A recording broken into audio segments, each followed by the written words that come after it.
Mais uma vez a paz do Senhor a todos, amém? Meus amados irmãos, nós vamos assim dar continuidade ao seminário que nós começamos sobre evangelismo. Na semana passada, os irmãos estão lembrados, pelo menos aqueles que acompanharam, né? Que nós falamos sobre as dificuldades. Passando não, viu? Falamos sobre as dificuldades, viu, Rebeca? Tá passando não. Tome aqui, experimente lá. Ah, passou aí.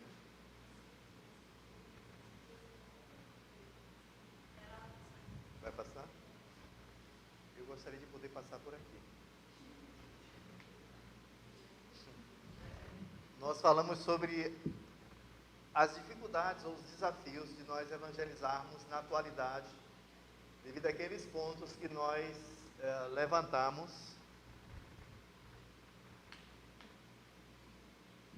que nós sempre encontramos, né, nos pensamentos da atualidade, né? Nós sabemos que as épocas mudaram, os homens tem se tornado cada vez mais, está se cumprindo o que diz a palavra, né? Paulo escrevendo a Timóteo do homem dos últimos tempos, como seriam, e nós estamos enfrentando essa realidade. E citamos ali aquele versículo de 2 Coríntios, no capítulo 10, quando o apóstolo Paulo fala que nós devemos levar cativo todo pensamento contrário ao Senhor. E hoje eu gostaria de ler uma passagem aqui para iniciar, 1 Pedro, no capítulo 3 de 1 Pedro.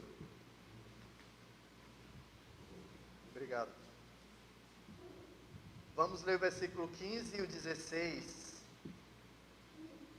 A semana passada nós falamos de questões teóricas, de pensar, de filosofias, mas a lição de hoje é uma lição bastante prática. Nós vamos ver como sermos eficazes na prática do evangelismo. Então, para sermos eficazes, devemos ter alguns conhecimentos práticos de como realizar esta obra. 1 Pedro, capítulo 3, versículo 15 e o versículo 16, que diz assim: antes, santificai a Cristo como Senhor em vosso coração, estando sempre preparados para responder a todo aquele que vos pedir razão da esperança que há em vós. Então, está sempre preparado para quê? Para responder àqueles que pedem a razão da esperança que há em nós. Aí o versículo 16 diz: fazendo-o todavia, de que forma? Com mansidão e com temor, com boa consciência, de modo que, naquilo em que falam contra vós outros, fiquem envergonhados os que difamam o vosso bom procedimento em Cristo. Então, o conselho de Pedro é que nós devemos estar sempre preparados para responder àqueles que nos pedem a razão da nossa esperança. Então, para que a gente possa responder, a gente precisa ouvir. A gente não pode responder precipitadamente. A gente não pode responder de qualquer forma. A gente não pode responder em cima daquilo que nós não escutamos. Eu tenho falado aqui algumas respostas que Jesus dá, digamos, a resposta que ele deu a Nicodemos: para você é necessário nascer de novo. A resposta que ele deu à mulher samaritana, parecia até que ele, para mim, né, quando eu era mais, né, não entendia muito bem, para mim ele respondeu fora do contexto, fora da estrutura da pergunta. Mas quando vem a maturidade, porque a mente de Cristo é a mente do sábio criador. Então ele sabia qual era a verdadeira necessidade, tanto da mulher samaritana quanto de Nicodemos. Então ele puxa a conversa para aquilo que é necessário. Mas para ele puxar a conversa para aquilo que é necessário, ele precisou primeiro o quê? Ouvir. Então nós vamos ver que ao evangelizar, mas pastor, não é para falar, não é para pregar, não é para ensinar, mas você não pode falar, você não pode pregar, você não pode ensinar sem primeiro você escutar o coração da pessoa. Então, eu creio que todo bom psicólogo, todo bom psiquiatra, tem muita gente que até reclama isso, né? Todo bom psicanalista, ele não fala, né? Se ele realmente vem de uma escola freudiana ou de uma escola, né? Ele é obrigado, né? Pelo estudo, né? Pela ética, a ficar calado, né? E muita gente se apavora com isso. Eu vou pagar um psicólogo só para eu falar e ele não me ensina nada, não me diz nada, porque o que a gente quer é conselho, né? Mas o ouvir é que vai fazer a própria pessoa se escutar, né? Então você dá a oportunidade à pessoa a falar, porque enquanto também ela fala, ela também está se escutando, tá? Então nós vamos ver que na atualidade, voltando um pouco à lição passada, os desafios de evangelizar ou do evangelismo hoje, porque a ponte que faz conexão à verdade, ela está destruída. A verdade está, ali tem uma palavra em inglês ali, né, que é o truth, né, que é a verdade, está, né, corroído ali, né, a conexão está quebrada com a verdade, né? Então, existe um desafio, e nesse desafio existem 5 operários, né? Vocês podem ver aí que existem 5 operários, que são os operários que vão ajudar a construir essa ponte, tá certo? Para que haja essa conexão. Nós precisamos nos lembrar que nós somos apenas instrumento, tá? Uma chave de fenda, ela não aperta o parafuso sozinha, tá? A chave de fenda, ela precisa do trabalhador que vai apertar, manusear, manipular ela. Então, precisamos entender que Deus nos escolheu como ferramentas para esse trabalho, mas a obra em si não é nossa. A obra é daquele que é o artífice, que é o próprio Deus. Então, como buscar essa posição de ser somente um instrumento na mão de Deus? Precisamos, como está escrito em 1 Coríntios 1, 27, Deus escolheu as coisas fracas do mundo para envergonhar as fortes. Então não tenha medo, né? Não tenha medo de evangelizar quem quer que seja, porque pense em uma palavra poderosa, né? Eu me lembro uma vez, eu evangelizei, ganhei para Jesus um líder meu da ONU, e ele era um homem muito inteligente, um embaixador, né, do seu país, em outras nações, uma pessoa muito bem preparada, e muitas vezes ele foi levado a parar para me ouvir, para falar do Evangelho, e depois orou comigo, pedindo realmente que Jesus viesse habitar em seu coração. Então, você pode ver a qualquer momento pessoas muito sábias ou muito ricas, né, como eu já também vivi essas experiências, se dobrar ao poder do Evangelho, porque parece uma mensagenzinha frágil, né? Parece uma mensagenzinha que, né? Mas o dono dessa mensagem é o Espírito Santo, né? Eu já contei aqui um professor que eu tinha, que era o primeiro secretário do maior partido político do Timor, e Deus me mostrou ele antes de ir para o Timor, e assim, evangelizando aquele homem, falando do Evangelho por longos meses, mais de um ano, né? Já no final da vida, é que ele foi pedir, mandou a filha lá em casa, pedir que eu fosse orar por ele, e depois que eu fui lá, que orei por ele, disse, olha, tudo que eu tinha para te falar do Evangelho, eu já falei, agora cabe ao Senhor fazer uma decisão, e ali na Rua das Embaixadas, né? Não era qualquer rua do Timor, era a rua onde moravam os embaixadores, né? Ele morava naquela rua ali, na Rua do Porto. E ali eu fui na casa dele e eu disse, já te falei tudo sobre o Evangelho, agora cabe somente uma decisão sua, Deus está esperando uma decisão sua. Aí ele me falou, eu sei, pastor, e é por isso que eu te chamei aqui, eu quero que o senhor ore por mim. E ele aceitou o Evangelho ali e uma semana depois partiu para a eternidade, né? Então, o que há de diferente nessa abordagem, né? Nessa forma que nós vamos apresentar? Você não precisa saber muitas informações apologéticas, porque nós estamos dando um curso que ele está totalmente baseado no princípio de apologética. E eu expliquei a semana passada o que é apologética, é a defesa da fé. E é justamente porque é a defesa que a gente tem que ter cuidado.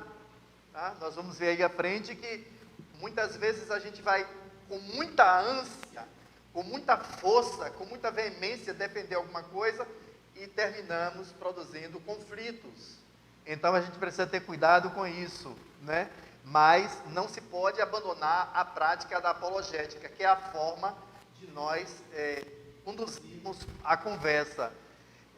Tentar manter em equilíbrio elementos cognitivos e não ao evangelismo, tanto cognitivos como não cognitivos ao evangelismo. Cognitivo, você sabe que vem de conhecimento, né? Ou aquilo que a pessoa já sabe, ou até aquilo que a pessoa não sabe, né? Ela fornece uma metodologia para fazer pré-evangelismo, porque evangelizar, como você evangelizar pessoas que estão tão distantes? Então, o autor, ele chama isso de pré-evangelismo, é uma forma de previamente você preparar o coração da pessoa para o evangelismo em si, né? Com aqueles que são céticos, indiferentes ou hostis às reivindicações de Cristo. Ela fornece um meio para fazer pré-evangelismo que é transferível e tão facilmente ensinados aos outros. O valor dessa abordagem, tantas vezes quanto compartilho minha fé, tenho a mentalidade de defender minhas crenças. A gente percebe que aqui é a fala de um aluno, né, porque essa lição ela usa muito experiências de alunos em campos universitários. Então ele ouvindo alunos, ele descobriu que os alunos têm esse sentimento de querer ir na defesa. Realmente a apologética é essa defesa, mas a gente tem que ter cuidado nisso que a gente coloca, porque senão você termina ferindo outra pessoa, não é? Hoje Rebeca estava falando de uma charge que ela viu, de alguém metendo o dedo assim na cara do outro, dizendo, você é pecador, né? E Cristo chamando ele, dizendo, não, eu não chamei você para fazer polêmica, chamei você para evangelizar. Então, evangelizar, você precisa ter tato, como a gente vai ver aqui. Ah, pastor, a gente não pode dizer a verdade? Pode, mas não é o que eu digo, mas é como eu digo, né? Não é que eu deixe de falar a verdade, de forma nenhuma, mas a forma. Eu não posso falar com ira, não, Deus não me chamou para isso. Eu não posso falar de uma forma a atacar, agredir, a causar polêmica. Não é isso que a gente está procurando. Defender a minha crença e porque sinto que estou certo, esse modelo me permite questionar a pessoa com quem estou compartilhando, a fazê-los defender o que e por que acreditam do jeito que acreditam. Ingredientes para este modelo. Escuta ativa. É o que você mais vai ouvir nessa aula hoje aqui, é a necessidade de aprender a escutar. Aí depois, desconstrucionismo positivo, porque a pessoa que você vem conversar, não estou entendendo. Oi? Microfone? Não, mas dá para ouvir. Desconstrucionismo positivo, quer dizer, a pessoa tem uma ideia, isso parte de Sócrates. Se lembra que Sócrates falava, só uma coisa eu sei, é que nada eu sei.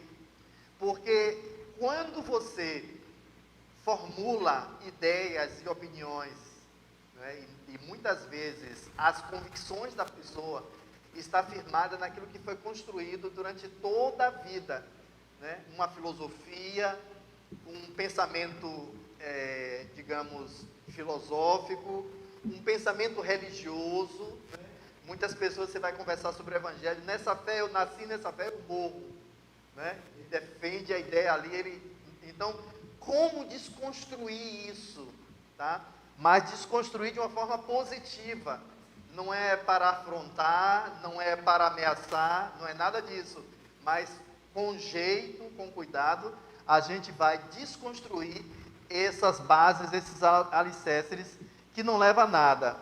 Este conceito foi desenvolvido por Nick Pollard, né? É que já começou a ficar nublado aqui para mim. Ingredientes para este modelo: desconstrucionismo positivo. Vamos passar mais um pouco à frente, que eu já falei aqui atrás. Escutativa.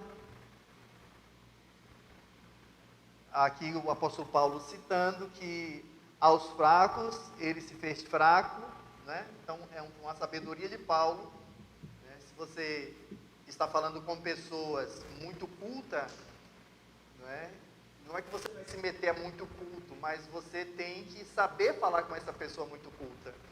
Ou se você está falando com uma pessoa muito simples, você tem que identificar a simplicidade da pessoa, entender as coisas e conversar naquele patamar. Talvez essa seja a coisa mais difícil que tem nessa questão da escuta, porque você só vai descobrir o perfil da pessoa a partir do momento que você escuta ela. Então, a partir do momento que você escuta, você identifica que ela é uma pessoa de um pensamento mais simples, não é? Então, Paulo diz que aos fracos ele se tornou fraco, para ganhar os fracos. Eu me tornei todas as coisas para todos os homens, para que, por todos os meios possíveis, eu pudesse salvar alguns. Então, Paulo se preocupava em evangelizar. E é isso que caracteriza a igreja. Eu sei que estamos vivendo uma época difícil, meus amados irmãos. Eu sei que nós estamos vivendo uma época muito difícil para o evangelho, por vários motivos. As várias filosofias, as várias vergonhas que a gente tem vivido e tem visto, dentro e fora do evangelho.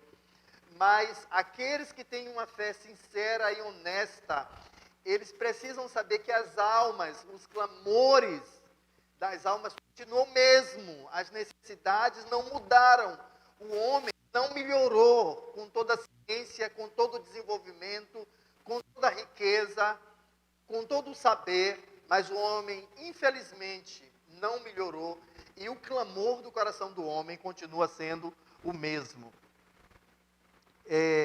A gente também, usando esses métodos que nós estamos ensinando aqui, de apologética e de desconstrução, né, de pensamentos e argumentos, mesmo em meio a tudo isso, a gente não pode achar que isso vai substituir exatamente isso que nós estamos falando. Não é um substituto do amor que a gente precisa ter pelas almas. Então, hoje, as pessoas, infelizmente, estamos vivendo uma época muito egoísta, né? Às vezes, muitos de nós temos a oportunidade de ouvir alguém dentro de uma necessidade e talvez por uma indiferença, Deus trouxe uma oportunidade para a gente dar uma palavra para a pessoa e a gente deixa passar em branco e vai embora e não traz aquela palavra ou uma oração ali naquele momento, ou uma condução. Então, nós não podemos nos tornar egoístas. Uma vez, eu estava na Indonésia e o Senhor falou algo muito forte ao meu coração: sem piedade não se faz a obra de Deus. A piedade é o mesmo amor, é você se importar pelo outro, a aflição que o outro está vivendo. Muitas vezes a gente vem para o Evangelho, tem muitas perguntas respondidas, né? Muitas bênçãos são oferecidas para aqueles que estão na presença do Senhor. Eu creio plenamente nisso. E a gente termina, de certa forma, se acomodando, sem se preocupar que outros estão em aflição, outros estão desesperados, procurando uma resposta, às vezes uma resposta simples, né? Uma conversa simples que vai conduzi-lo à salvação. E a gente não pode, a igreja do Senhor não pode perder isso. Não pode praticar o mesmo egoísmo que o mundo está praticando. Então, nada substitui o amor pelas almas. Nada substitui a paixão pelas almas que seguem sem salvação. O papel vital do Espírito Santo no evangelismo, né? Então, esse amor, Paulo diz que o amor de Deus está derramado em nossos corações pelo Espírito Santo. E o papel vital do evangelismo em nós é justamente a obra, a chama do Espírito que coloca em funcionamento todo esse processo. Se alguém já perdeu a chama, que peça a Deus que reative essa chama, né? Porque a gente nota o que o Senhor falou para a igreja de Éfeso. Eu vejo que vocês caíram profundamente, né? Só uma coisa eu tenho contra vocês, é que vocês caíram do primeiro amor, e veja quão profundamente vocês caíram. Então a chama deixou de queimar nos corações. Então, ser cristão ou não ser cristão, ser crente ou não, tanto faz, é tudo muito comum, é tudo muito relativo, né? Que é o que nós vimos na lição passada. A gente não pode entrar por aí, a gente precisa ter a chama do Espírito queimando em nossos corações. Aí ele volta, né? Lembrar que somos instrumentos. Vamos aqui, 4 maneiras da conversação que queremos ter com os não crentes. Essas 4 maneiras estão simbolizadas aqui. Então, o que é que está no centro aí desse desenho, gente? Que é ouvir, tá? Então, de tudo que você vai praticar ao evangelizar, e essa é a parte que nós vamos falar hoje, essas outras são outras lições que nós vamos trazer, mas que constitui esse curso, mas a gente nunca pode esquecer que a principal parte ao evangelizar é ouvir. Parece até um contratempo aí, parece algo que, né, sai totalmente fora daquilo que a gente está falando, porque quando a gente fala de evangelizar, a gente pensa que é a gente ir e falar para a pessoa, mas pode ser que toda aquela somatória da sua fala não surta efeito nenhum para a vida da pessoa, justamente pelo fato de que você não falou o que realmente está no contexto do que ela precisa ouvir. E por que não está no contexto? Porque você não a escutou, você não prestou atenção por onde vai o coração dela, da pessoa, não é? Então, o centro de todo o evangelismo é o escutar, tá certo? Ouvir a pessoa. Se a gente perder isso aqui, perdeu tudo. Então, os 4 tipos de papéis ou profissionais, né, que estão em ação, é nós mesmos, né? É nós, como se diz, né? Mas que estão em operação. É o músico, né? É o artista, é o arqueologista e o construtor. Então, quem é que ouve? O músico, tá?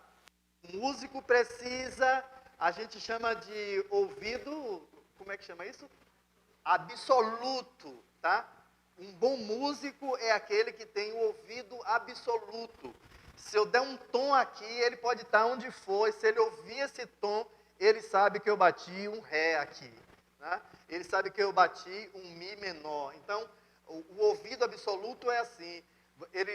Eu vou cantar um hino aqui, aí ele já vai dizendo, eu quero cantar em tal tom, porque ele sabe, na mente dele, ele sabe qual é o tom que é bom para ele cantar. Então ele não se atrapalha com as notas. O bom músico, tudo bem, você aprende notas, né, musicais, você aprende música por nota e tudo mais, mas se você não tiver um bom ouvido, você nunca consegue ser um bom músico.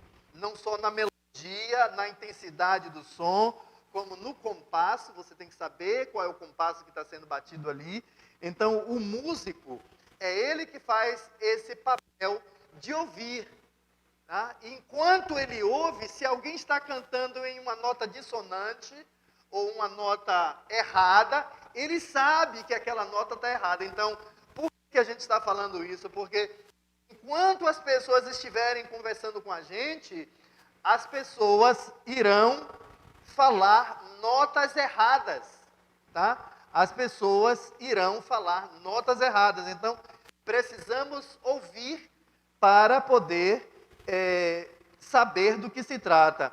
Então, aprender a ser um ouvinte melhor, tá? Tiago 1, 19 e 20. Meus queridos irmãos, tomem nota disso. Todo mundo deve ser rápido para ouvir. Ser rápido aí, gente, né? A maneira bíblica, né, de falar, ter préstimo, né? Ser disponível, né? Está sempre levando em consideração que o importante é ouvir. E lento para falar. Quer dizer, aí alguém diz assim, é justamente por isso que Deus deu somente uma boca para a gente e 2 ouvidos, tá? Porque a necessidade maior é de ouvir, é de escutar, não é de falar. Né? Vocês se lembram que Jesus Cristo, quando ele falava, ele já falava a coisa certa, ele não falava qualquer coisa, né? Uma autoridade, um presidente, um rei, uma rainha, ele não pode sair por aí falando. Ele tem que ouvir a população. Isso aqui é um grande conselho, né? Se alguém quer se tornar um grande estadista, né? Ouça bem mais do que o que fala, porque quando uma autoridade fala muito, né? Tem gente que sai por aí, Deus falou, né? Quando Deus não falou coisa nenhuma, né? Porque a autoridade não sai falando assim facilmente. Para uma autoridade falar, né? A gente costuma dizer que Deus fica preso pela sua própria palavra. Quando ele dá a sua palavra, ele se prende ali. Então, a palavra dele enfraquece ele, tá? Vamos considerar assim. Então, a nossa palavra nos enfraquece. Na psicologia, da mesma forma. A gente considera que quem está falando está vulnerável. Tá? Enquanto a gente está falando, a gente está vulnerável. A gente precisa aprender isso. Porque falar, é por isso que a cobrança maior é sobre os pregadores, porque pregador fala demais, né? Então, a gente precisa falar e a gente se torna vulnerável. A gente pode errar, né, no vocábulo, pode errar na sinalização, pode errar nos plurais, pode errar em um monte de coisa. Então, a gente fica vulnerável enquanto falamos. Fora disso, o nosso sentimento e o nosso coração também fica descoberto. Tá? Então, a melhor coisa que nós temos a fazer é ouvir. Então, tá dando para acompanhar, né? Por que o ouvir é um passo tão importante no pré-evangelismo? Ajuda você a se conectar melhor com os outros. Porque enquanto você está ouvindo, você está prestando atenção ali a pessoa falando, e é até bom para a pessoa que está falando, porque quantas vezes a gente fala e não tem ninguém para nos escutar, já prestou atenção a isso? Você vai conversar com alguém, a pessoa está olhando para o relógio, né? Principalmente se for homem, né? Homem não vai olhar na sua cara, né? Vai ficar olhando para o relógio, vai ficar olhando para o lado, mas pode até parecer não estar ouvindo, mas de certa forma ouve. Mas a gente fica frustrado com isso, né? A gente fica frustrado. O homem não fala olhando na cara de outro homem, né? Mulher, olha aqui meus olhos, né? E aquela questão, mas o homem não. Então, muitas vezes a pessoa está procurando alguém com quem desabafar e não acha. Então, presta atenção no que a pessoa está falando. As pessoas que se sentem apreciadas enquanto você pode lembrar seu nome, né? Entender suas preocupações e mostrar paciência em seu diálogo com elas, tá? É isso que a gente está falando. Ajuda a colocar a outra pessoa à vontade para falar com você. Quer dizer, se você dá tempo da pessoa falar, ele vai se sentir bem e vai se abrir mais. Se você corta, olhando para o relógio ou interrompendo, não deixar a pessoa concluir o seu pensamento, a pessoa vai se sentir desconfortável. Mas eu queria colocar a minha ideia e ele nem sequer permitiu. Tá? Ajuda você realmente a descobrir a natureza de sua barreira a Cristo.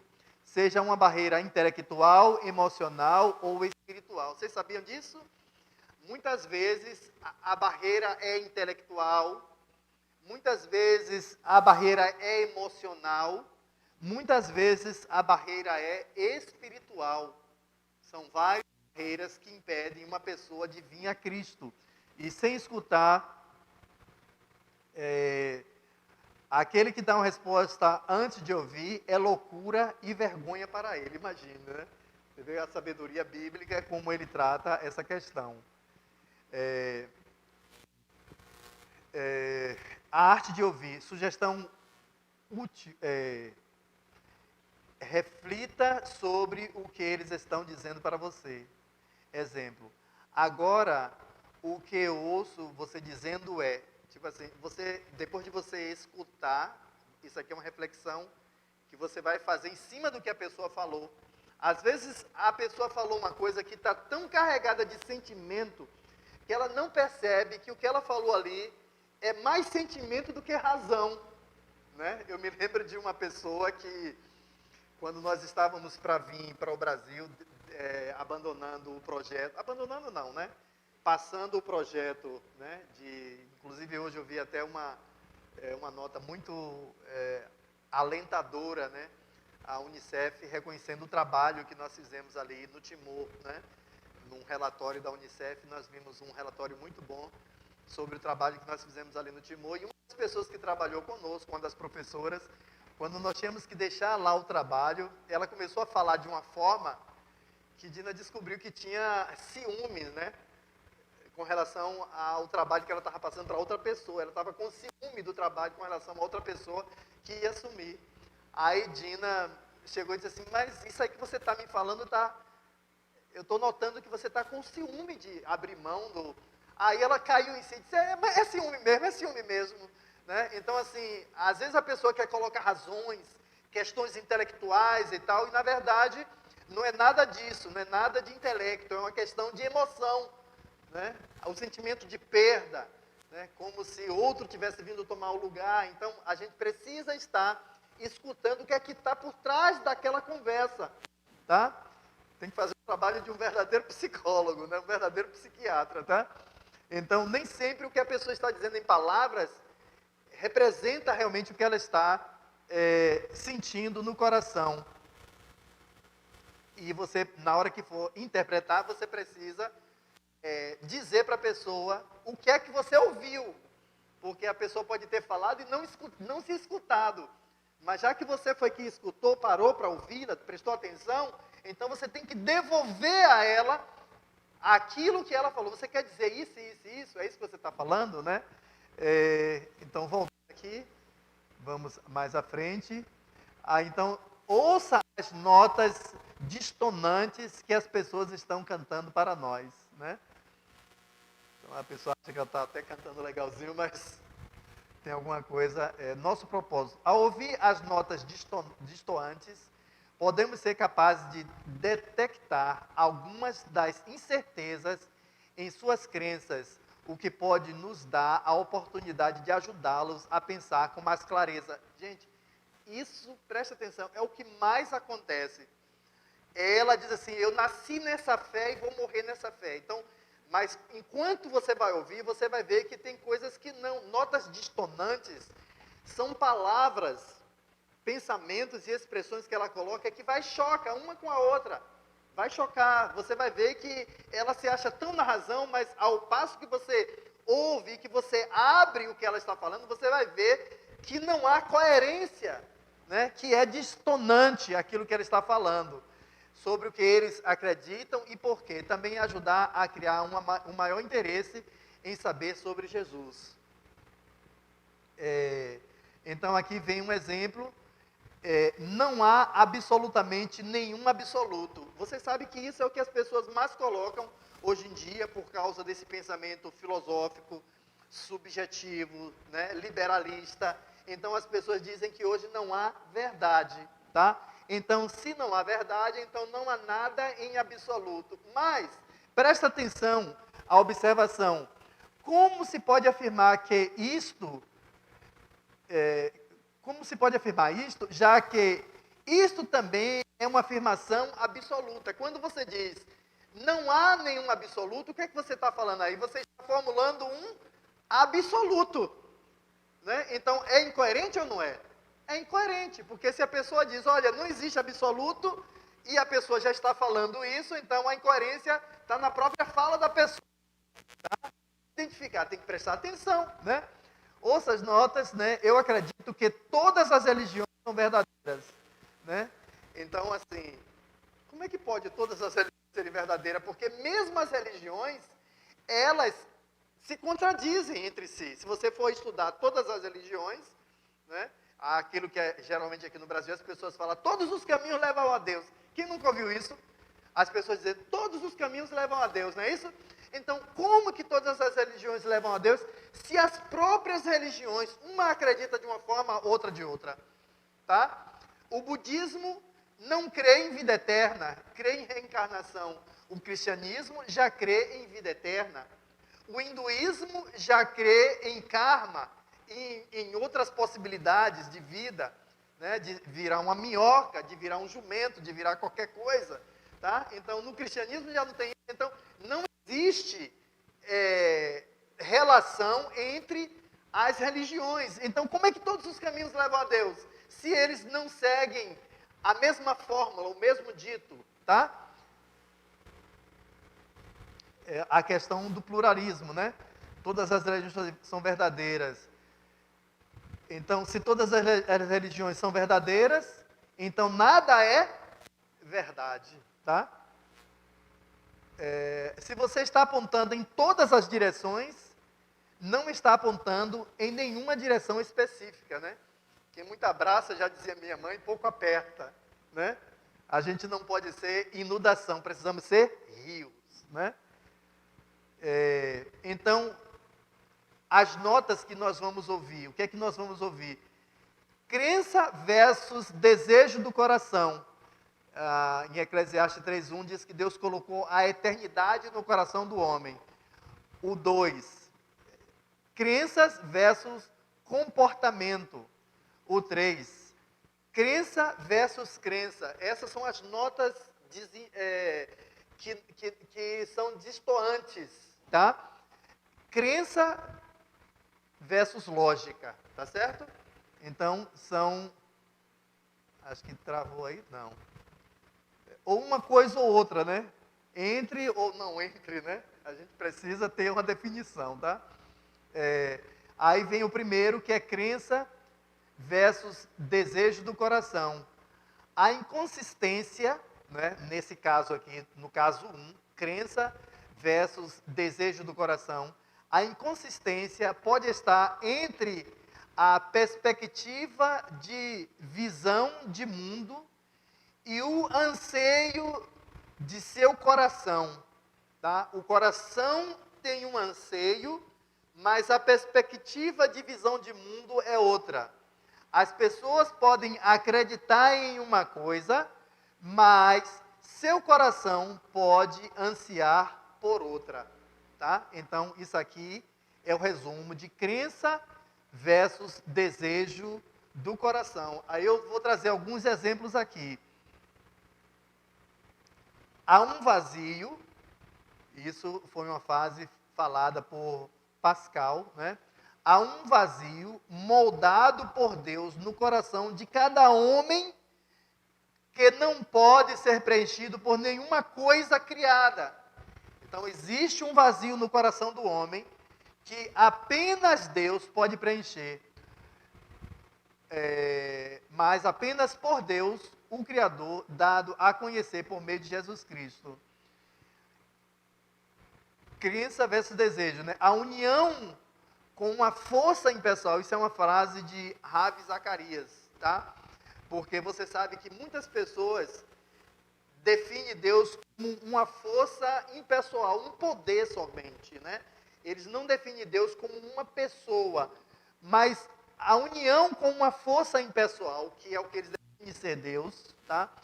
Nunca irá satisfazer nossa ânsia humana por intimidade, já que o que existe em nosso coração é a eternidade. E eternidade aí se traduz Deus, tá?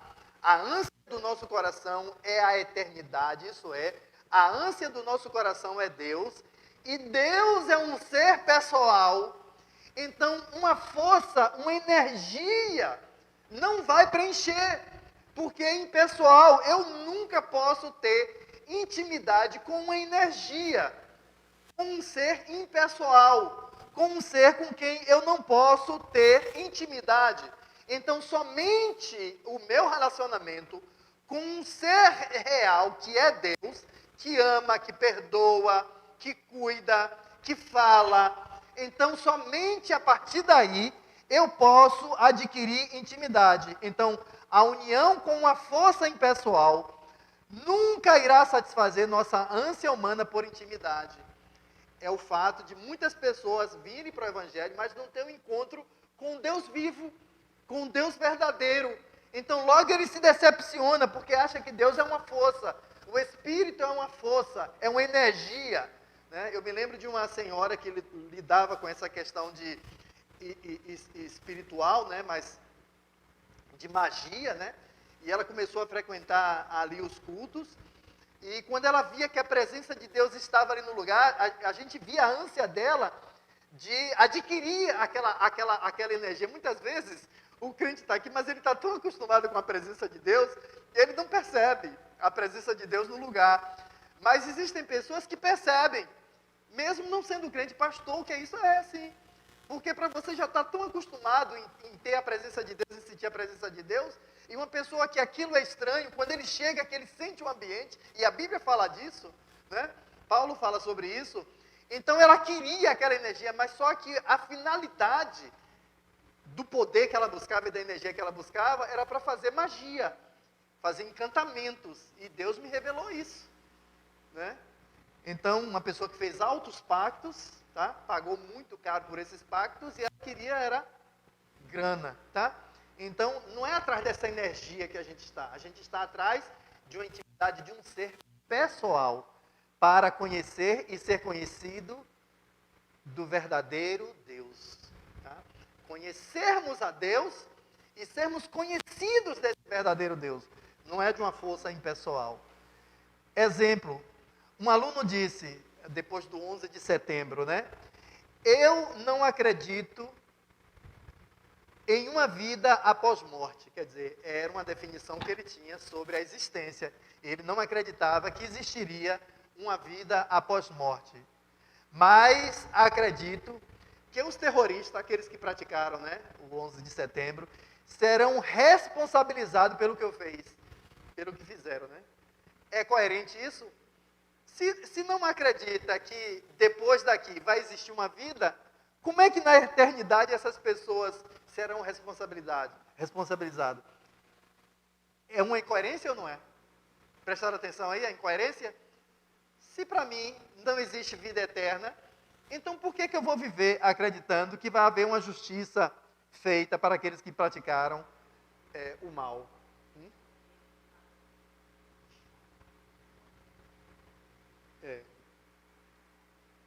O que é que você acha que o coração dele ansiava quando ele falava disso? Justiça deve ser feita, tá? E é uma justiça de onde? Divina, tá? Aí vem crença versus comportamento. Deu para pegar aqui atrás, pessoal? Né? Crença versus comportamento. Isso aí a gente vê naquela passagem que Paulo está observando Pedro ali, e Pedro tem um comportamento, quer dizer, ele tem uma prática, uma fé, uma crença, e se comportou totalmente diferente daquilo que ele ensinava, daquilo que ele pregava, quando chegaram os irmãos gentios. Aí vem a inconsistência, pode ser entre o que eles dizem acreditar e como vive ou se comporta, tá? Então vem uma frase aqui, o que Hitler fez não foi necessariamente errado, né? Então a pessoa abre a boca para dizer que, muitas vezes, apesar de ser crente, ou se dizer cristão, mas achar que o que Hitler fez não é necessariamente errado. Então, de certa forma, por mais que ele queira viver em uma prática cristã, mas só o que ele está dizendo aí já apagou todo o entendimento, né? Parece que travou aí.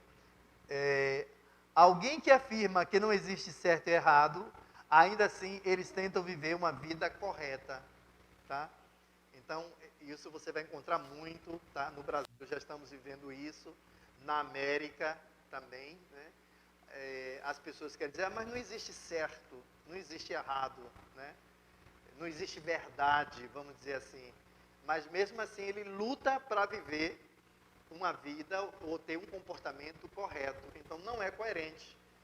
Se a gente luta para ter um comportamento correto, é porque existe o que é correto e existe o que não é correto. Então, crença versus comportamento. Aí vem crença versus crença. Uma passagem eu peguei aqui, está pequenininho, mas é aquela passagem de Paulo, quando ele estava em Atenas, pregando. A inconsistência pode ser entre duas crenças contraditórias. Ambas as declarações não podem ser verdadeiras. A mulher está grávida, a mulher não está grávida. A mulher está ou não está grávida? Né? A gente precisa... aí, Krishna, Buda, Jesus, Maomé, podem estar certos? Todas as religiões podem ser verdadeiras simultaneamente? Né? O que há de errado com essas declarações? A Bíblia é confiável. Jesus é apenas um dos muitos deuses. E, portanto, apenas um dos muitos caminhos para os céus. Ou a Bíblia está certa e Jesus é o único caminho. Compreendeu a questão de crenças versus crença? Porque qual é a inconsistência aí? Porque o que é que a Bíblia diz? Jesus não disse, eu sou um dos caminhos.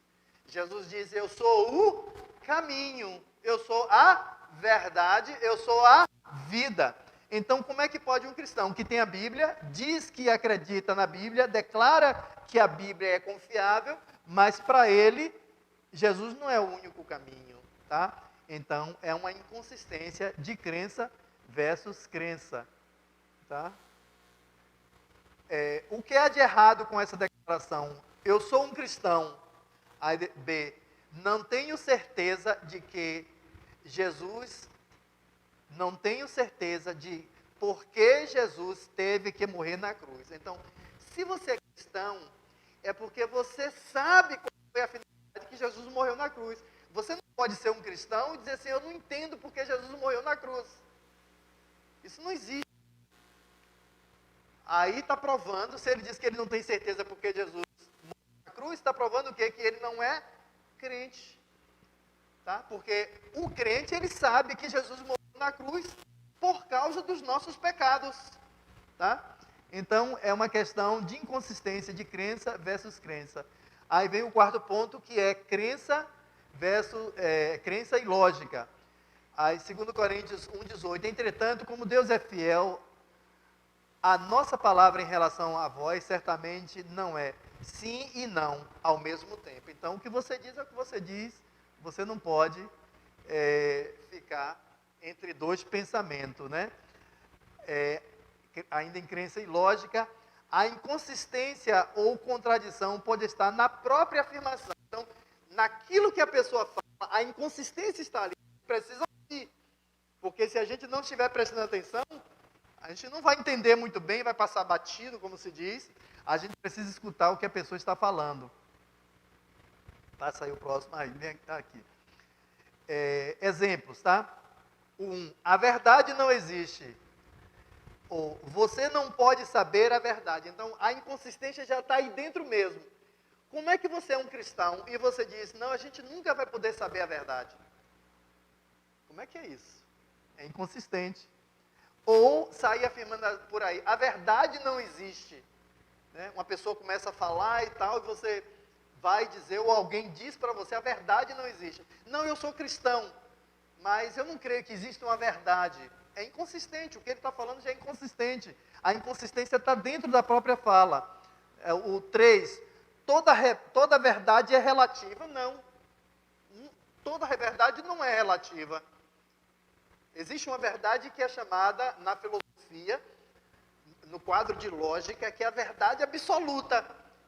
E aquela verdade absoluta esteve com o homem no início, vai estar no meio da história da humanidade e vai estar até o final, porque ela é imutável.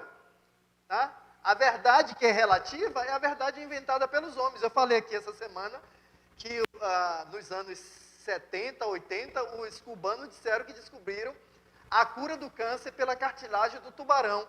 Isso é verdade? O tempo provou que não é verdade, mas a verdade absoluta, ela continua sendo a verdade.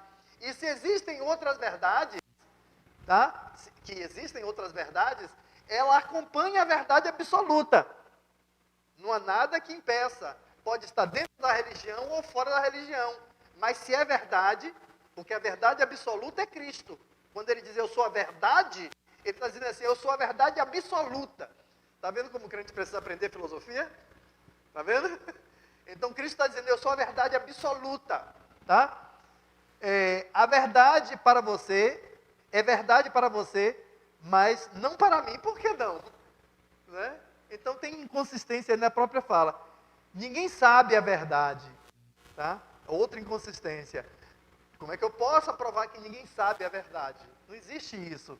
Toda a verdade depende da sua perspectiva. Isso é outra coisa também que a gente sempre ouve. Vocês já viram que evangelizar sempre cria, de certa forma, uma batalha mental. Porque a pessoa está presa, essas coisas aqui, quem afirma essas coisas, é porque ele aprendeu isso. Muitas vezes na universidade, na escola, nas aulas de filosofia, estudando os vários filósofos, que eles mesmos também não se entendem. Então, a pessoa chega em um estágio da vida totalmente perdido, totalmente confuso. E se você não escutar o que é que está fazendo as bases de fé, né? O que é que consiste, em que consiste a crença dessa pessoa, você nunca vai poder trazer para ele uma resposta que realmente seja convincente. Então, o que é que resta a nós, né? Não se esqueça de se concentrar mais nas notas mais erradas. Quer dizer, enquanto a pessoa fala, aquilo que realmente chama a atenção. Já viu um músico, né? Quem é músico sabe do que eu estou falando. Quando, apesar de eu não ser músico, né? Mas quando uma pessoa toca no violão ou no teclado uma nota que não era para entrar ali, ele se sente mal. O que aconteceu? Errou o dedo, né? Errou o dedo, né? Então, assim, tem uma música gravada na língua judaica, em hebraico, que o camarada ele faz uma introdução, mas a gente nota claramente que quando ele está terminando a introdução, ele erra só uma nota ali. Mas parece que aquela nota cobre toda aquela introdução que ele fez. Então, é bom prestar atenção a essa coisa que desentoa, né? Como músico, é sensível para ouvir. Aponte as inconsistências mais destacadas, em vez de apontar todas as inconsistências. Às vezes a pessoa fala tanta coisa inconsistente, né? Geralmente quando eu estou falando do evangelho para com uma pessoa que às vezes é católico, né? Como eu já tive muitas vezes a oportunidade, então eu tenho cuidado de não falar sobre as tantas opiniões ou ideias que eles colocam, mas aquilo que teologicamente mais fere os princípios bíblicos, aquilo que teologicamente mais sai, né? Digamos, quando ele falar, digamos que, claro que eu não tenho nada contra Maria, amo Maria, né? Como uma serva, aquela que Deus usou para trazer Cristo, mas em nenhuma parte da Bíblia você vai ler que Maria ressuscitou, mas ele diz que Maria ressuscitou e foi assunta ao céu como Cristo. Eu queria que eles me apontassem onde é que está escrito na Bíblia isso. Né? Isso é uma discrepância teológica terrível. Então, entre muitas coisas, você tem que considerar aquilo que é mais distonante, aquilo que... Mas peraí, onde é que você achou esse negócio? Como é que você conseguiu isso? Né? Então, a dificuldade. É muito difícil ouvir seriamente a outra pessoa durante a conversa e tentar detectar as inconsistências ao mesmo tempo. Né? É um trabalho de artista, tá? É um trabalho de artista. Você vai ficar ali, né, prestando atenção, procurando ver, enquanto você ouve tanta coisa, você detectar aquilo que mais é inconsistente, né? No entanto, conforme conversa-se com mais pessoas, quer dizer, enquanto você vai praticando mais e mais isso, algumas coisas comuns acabarão por vir à tona e se repetir. ficará cada vez mais fácil da próxima vez. Então, nada resiste a 18 mil horas, né? Se você quer se tornar expert em alguma coisa, pratique aquilo. Pode ser o assunto mais eu sou ruim de matemática, 18 mil horas de matemática eu quero ver. Em que você vai se transformar, né? Em um físico da NASA, tá? Então, é por aí, tá certo? Eu queria deixar esse tempo, se alguém tem alguma pergunta, algum questionamento. Eu sei que eu passei bem, mas a gente deixa um tempo para os irmãos, se tiver alguma pergunta, alguma coisa, algum questionamento. Tudo bem, pessoal? Amém? Sim.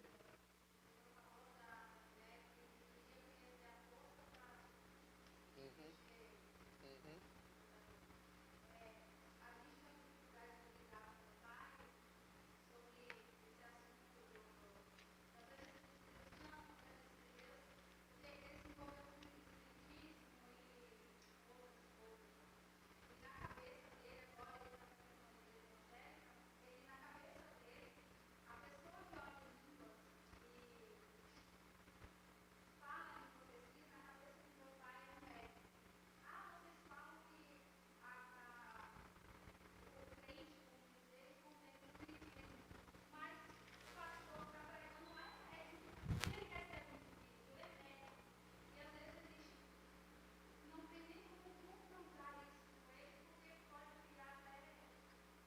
É.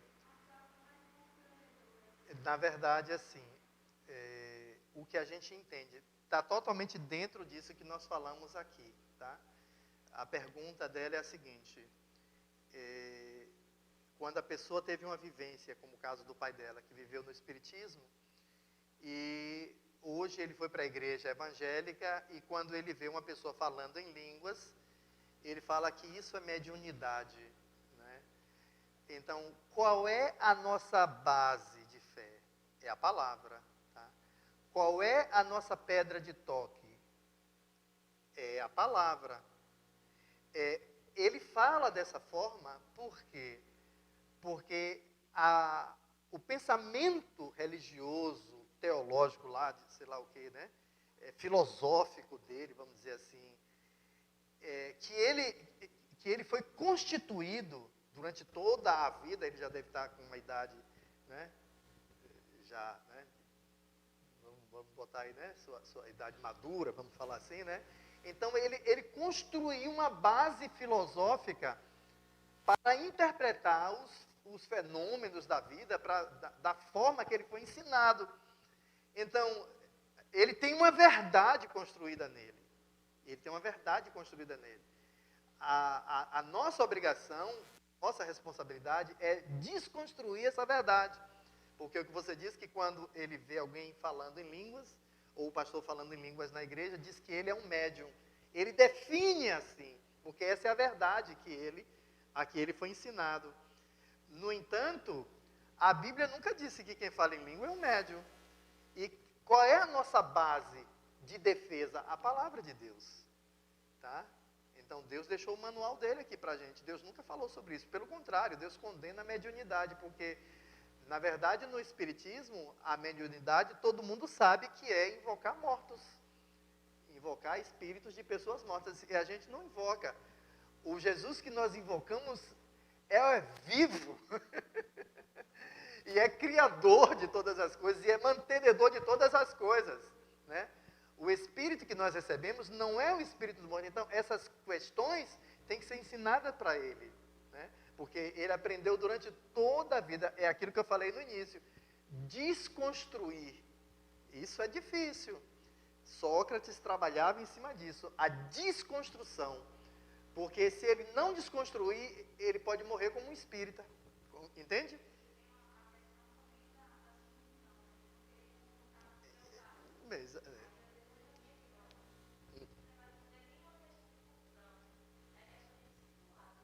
É uma questão de discipulado mesmo. Porque aí já é o evangelismo. O discipulado nesse aspecto aí é o evangelismo. Porque aprender sobre o evangelho. Porque isso que a gente está falando aqui não é nem discipulado, isso aqui é pré-evangelismo. Isso aqui é pré-evangelismo, quer dizer, não é nem já evangelizando a pessoa. A gente tem que ter esse conhecimento prévio de como acessar para evangelizar a pessoa. Porque o evangelizar é justamente isso, é discipular a pessoa para os caminhos do Senhor, para ele aprender que todo homem é pecador, que Cristo morreu pelos nossos pecados e pagou o preço, que nós somos originados por uma criação, né? Eu falei esse aqui por terceiro, né? Mas que somos de uma criação, que somos pecadores, que Cristo morreu por nossos pecados e que um dia Ele voltará para nos levar para os céus.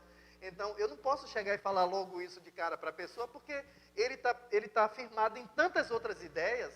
Ah, você crê nisso, mas eu creio naquilo. Então, até você chegar lá, você tem que ir desconstruindo todas essas ideias, tá?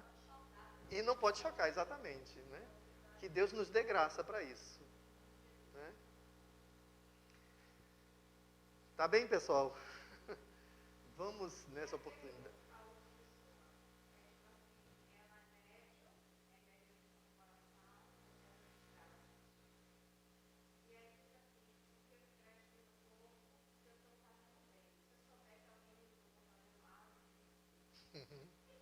É as mentiras que eu preguei aqui domingo, né?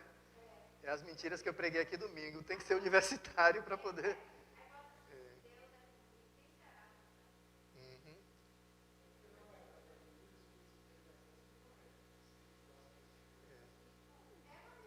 Você vê que de verdade, não é? Não existe isso. Essa semana eu tive conversando até com a Nai sobre a questão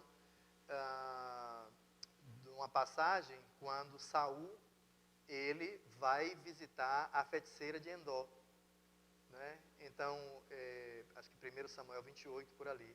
Então, a gente nota que quando a gente lê, até o texto bíblico, quando a gente lê, é preciso ter muito cuidado, porque inclusive tem muitos pastores até que acham que foi o espírito de Samuel que veio conversar com Saul.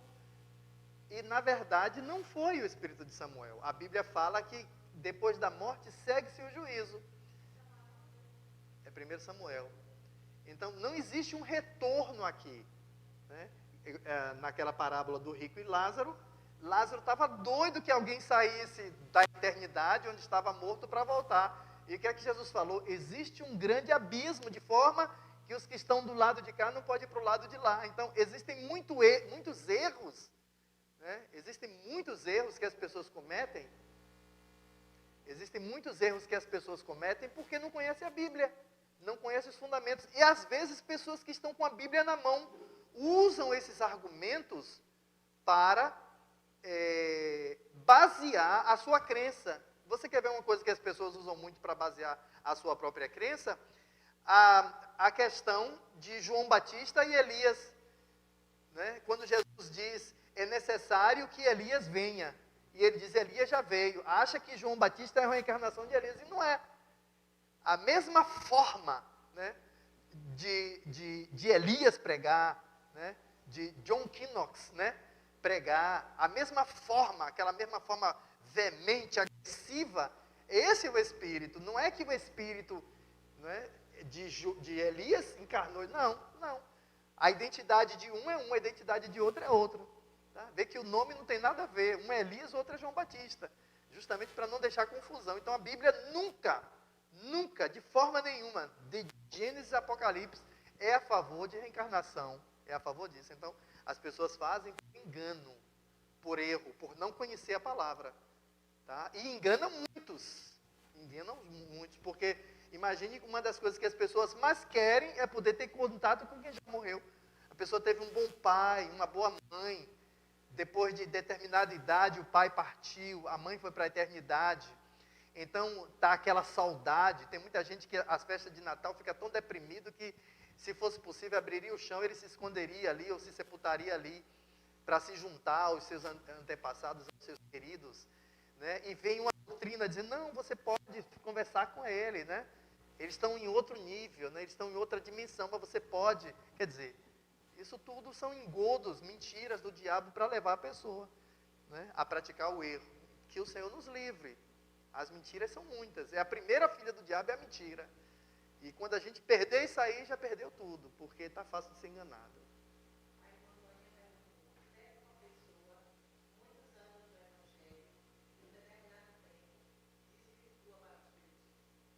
É exatamente isso, né? As propostas, né?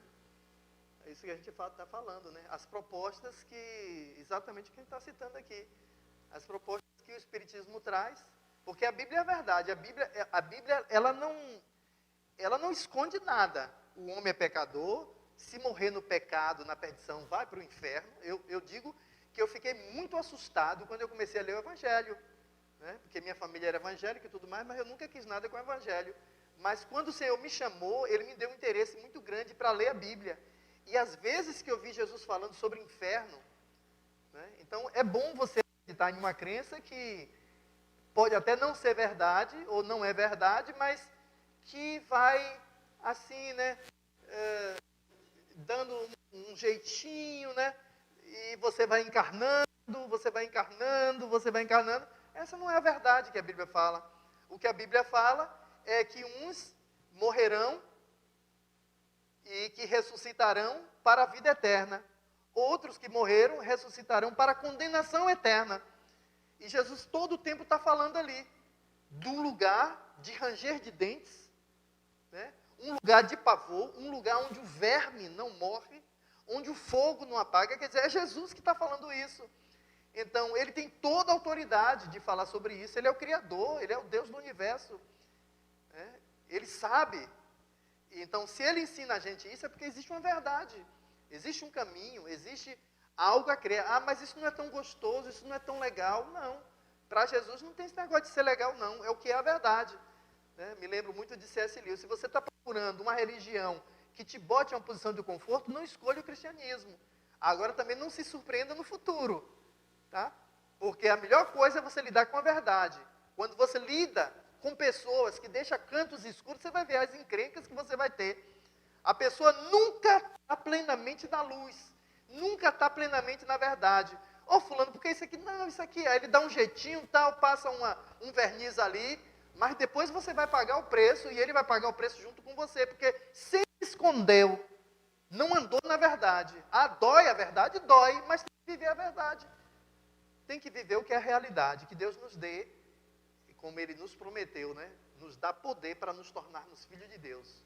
Tá? João diz, olha, eu muito tenho prazer em ver como os seus filhos andam na verdade. Tá? E tem pessoas que lêem na Bíblia e passam por cima, não quer saber disso, porque não quer encarar a verdade.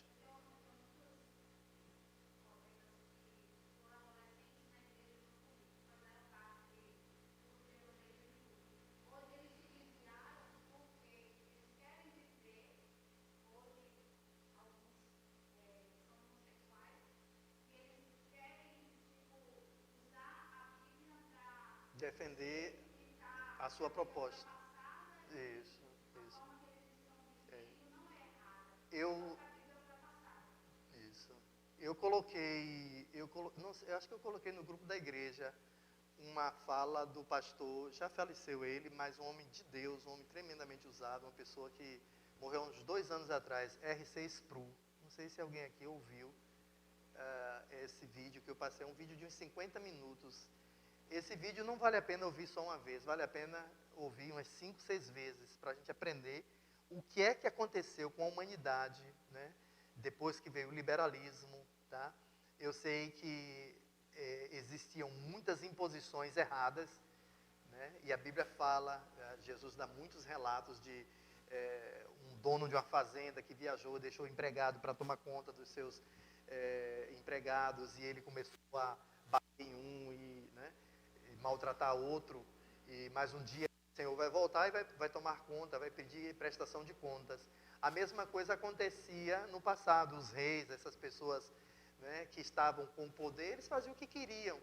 Então, isso deu margem ao liberalismo. Com o liberalismo, entrou forças liberalistas não só na política, como nas questões sociais, culturais e até teológica. E nas questões teológicas, a gente não faz ideia de como isso arrebentou com a fé cristã. Tá? E o que ele está falando é exatamente sobre isso. O R.C. Sproul está falando justamente sobre isso. A gente tem uma passagem em Jeremias 6,16 que diz assim: ponde-vos no caminho e perguntai pelas veredas antigas nas quais os vossos pais. Mas vós dizeis, nós não queremos andar por elas. Quer dizer, o homem está em um estado de rebeldia. Tá? Eles, como diz um pregador lá de São Paulo, nós somos aqueles que estamos voltando da rebelião. Nós estamos voltando da rebelião. A gente não quer viver nessa rebelião, porque ela vai nos levar para o inferno. Ou creia no inferno ou não, ele existe. Ah, mas eu não creio no inferno. E daí? Né? E daí? Por você não crer no inferno vai deixar de existir? Não, ele está aí. Né? E o próprio Cristo disse que é um lugar preparado para o diabo e seus anjos. Não foi nem preparado para os homens. Mas a gente vai ver que vai ter homens lançados lá, porque herdaram não a salvação. Jesus diz, vocês morrerão nos seus pecados, porque não vêm a mim. Quer dizer, Deus não tem culpa disso, porque a salvação Ele mandou, mas as pessoas não querem. Nós não queremos andar por eles, nós não queremos andar por esses caminhos. E arranja líderes que satisfaça, né, os seus reclames, e aí vai, em todo engano. Isso não é só fora da igreja, dentro da igreja também a gente está vivendo essa realidade, infelizmente. Que Deus tenha misericórdia de nós. Amém? Vamos então orar. Tem outra pergunta aí? Vamos orar. Eu quero convidar o irmão Almeida para fazer essa oração final. Quinta-feira estaremos aqui em oração, orando por aqueles irmãos que estão enfermos, orando por questões financeiras. Irmãos, vamos orar, meus irmãos. Os dias estão maus. Oração por Leonardo, por Léo, que sofreu aquela queda. Vamos orar pela saúde e restabelecimento do nosso adolescente.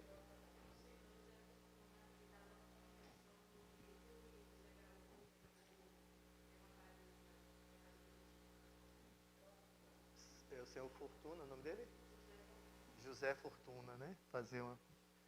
Orarmos pelo senhor José Fortuna, pois ele sofreu infecção no ouvido e agora uma paralisia. Que o Senhor entre com providência e cure. Que o Senhor cure no nome do Senhor Jesus. E vamos orar por nossas mentes, né? Já viu que o diabo tenta atacar as nossas mentes, né? Então que o Senhor tenha misericórdia de nós. Essas lições, irmãos, são importantíssimas. São importantíssimas essas lições, para a gente se inteirar, para a gente saber o que é que realmente, onde estamos pisando, né?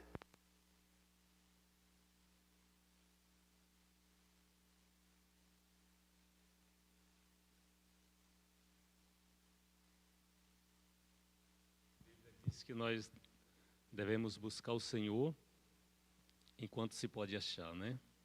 E invocar enquanto está perto. Que seja isso o nosso sentimento de cada dia estar na casa do Senhor. Pai, é no nome de Jesus que nós queremos te agradecer por esses momentos, Senhor Deus, tão preciosos na tua casa, onde aprendemos a respeito da tua palavra, Senhor, porque é ela que vai nos indicar o caminho certo, ela que sempre será a luz para nossos caminhos, Pai. Nos ajude, por favor, Pai, a compreendê-los. E compreendendo, Senhor, venhamos dar valor a essa santa palavra, Pai. Por favor, Pai, eu te peço que cada dia abra nossos corações e nos dê sede, nos dê desejo, Pai, de te conhecer, Pai Santo. Porque só através do desejo, Pai, que nós podemos ir a essa fonte tão maravilhosa que é a Tua Palavra.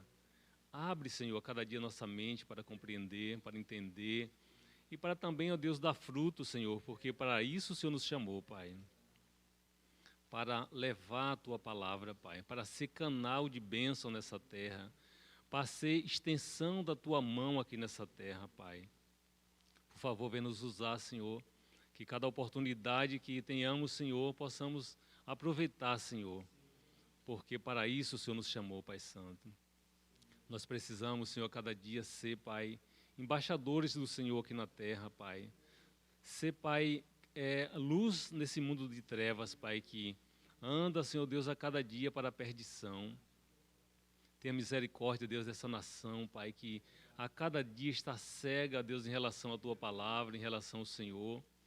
estão buscando, Deus, a cada dia seus prazeres, Pai, se esquecendo do Senhor. Mas inclina os corações deles, ó Deus, para Ti, Pai. Inclina também, ó Deus, o coração ó Deus, dos presidentes, dos governadores, Pai, das autoridades desse país, ó Pai. Ajuda essa nação, ó Deus, a sair desse caos, ó Deus, para que lá na frente eles possam compreender, Deus, que só o Senhor é Deus, Pai, e é bem-aventurado, conforme diz a Tua palavra, Pai, aqueles que reconhecem o Senhor como Deus. Fica conosco, Senhor, nesta noite, nessa semana. Entra com providência, ó Deus, na vida das pessoas que estão em extrema destruição, Senhor. Visita aquelas famílias, ó Deus, que estão desesperadas, Deus, porque perderam entes queridos, porque estão com medo, ó Deus, dessa enfermidade. Fortalece, Deus, ajuda elas a compreender e confiar em Ti, Pai. Aqueles que perderam seus empregos, Senhor, que fecharam suas empresas, vendo a força e graça, para que eles possam, Deus, ter esperança em Ti, Senhor. Por favor, Senhor, fica conosco, nos fortalece e nos ajuda a confiar em Ti a cada dia, Pai. No nome de Jesus, Senhor, nos dá uma noite de paz na Tua presença, uma semana de vitória, Pai. É a nossa oração, nosso clamor, crendo no Senhor, Pai, no nome de Jesus. Amém.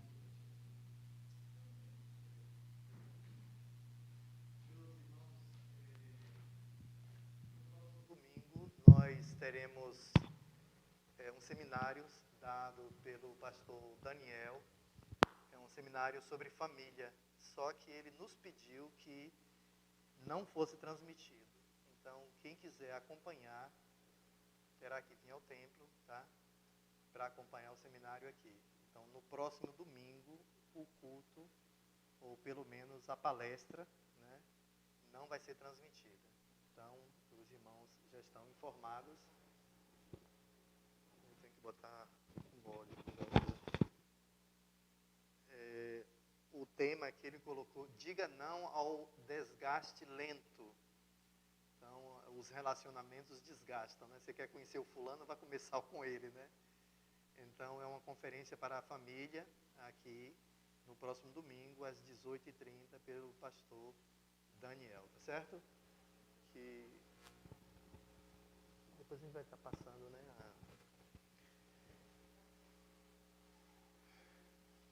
Se Deus é por nós, aquele que nem mesmo o seu próprio Filho poupou, antes entregou por amor a todos nós, como não nos dará juntamente com Ele todas as coisas?